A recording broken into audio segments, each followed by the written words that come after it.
As students settle in for another year of school, not all of them have ideal learning environments. Our CBS News journalists here and across the country have found some major differences in the conditions at various public schools from one district to the next. National investigative correspondent Stephen Stock joins us live now to explain some of the reasons behind the school building gap. Stephen? Hi, Joe and Marie. How much money districts can spend on their schools all depends on local property tax revenue. So schools in wealthy places get more than disadvantaged communities. But compounding the problem, we found states often don't step in to help those schools with the most need. From leaking roofs to broken air conditioning, some schools are in such bad shape, learning is almost impossible. This is one of our computer labs, and as you can see, if you look up right here, we've had a lot of water damage. This video, posted on YouTube by students at Druid Hills High School outside Atlanta, was meant, the students tell us, to gain attention to the conditions and the inequity they navigate during class. Just comparing kind of like our school conditions to the other schools, just like how much older our facilities are. And I think we kind of came more so to realize like this isn't really normal. We have to put a trash can just to catch the water. Yeah, we eat outside here every day. It rains real hard, or we have another plumbing problem. Human waste tends to flow up. Druid Hills High is located in DeKalb County, where we found one of the starkest examples of inequity in capital spending between 2015 and 2020. DeKalb County School District encircles the smaller Decatur City School District. Decatur is wealthier and majority white.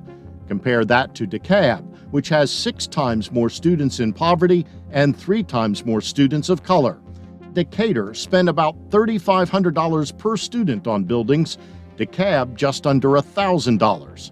The state of Georgia also gives DeKalb less money, giving $132 state dollars per student compared to $345 in Decatur.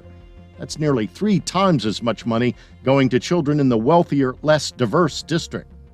And it just needs to be more fair so that way everyone in your state or in this country can get a good education. Georgia lawmakers last year created a special study committee to review how money goes to schools.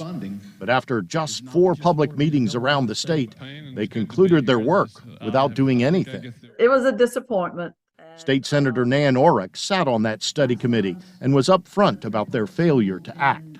One could argue, that nothing got done. Is that acceptable in your mind? Oh no, it's addressing the wealth disparities is a challenge. It should be one that we all are taking on. The whole ceiling is peeling off.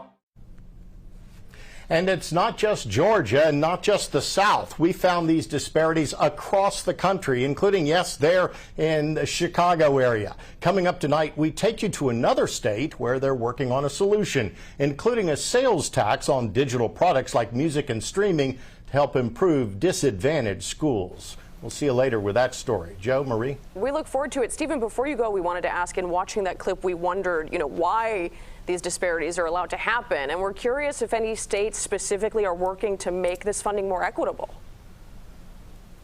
Yeah, in fact, we're going to visit one of them. There is a couple of states, Maryland, New Mexico, Massachusetts. They're trying, but this is back in history because historically, we rely on local property taxes, so the rich get richer and the poor get poor. There needs to be some state and federal coordination, and right now there is none when it comes to building schools.